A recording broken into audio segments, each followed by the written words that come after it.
امریکہ نے فلسطین کے خلاف اسرائیل کو فری ہینڈ دے دیا۔ امریکہ نے حماس کے راکٹ حملوں کے خلاف فلسطین کے اوپر اسرائیل کی جانب سے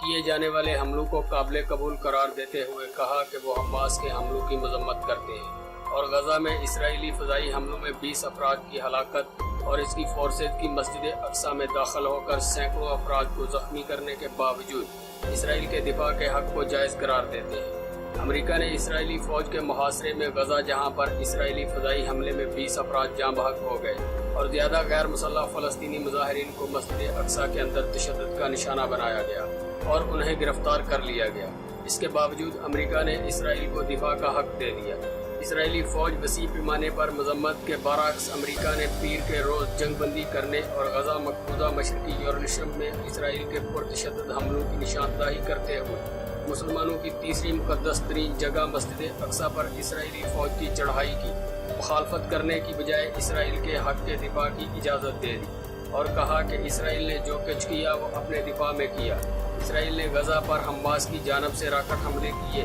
جس کی وجہ سے اسرائیل کی جانب سے بھی فضائی حملے کیے گئے۔ امریکہ کی جانب سے اسرائیل کے ان فضائی حملوں کو صحیح قرار دے دیا گیا، اس میں 9 فلسطینی بچوں سمیت 20 افراد شہید ہو گئے تھے اور 65 سے زیادہ زخمی ہو چکے ہیں، لیکن امریکہ نے اپنے اتحادی اسرائیل کے دفاع میں ایک متوقع بیان جاری کر دیا ہے۔ امریکی وزارت خارجہ کے ترجمان نے حماس کے راکٹ حملوں کے خلاف اسرائیل کی فضائی کارروائی کو قابل قبول قرار دیتے ہوئے کہا کہ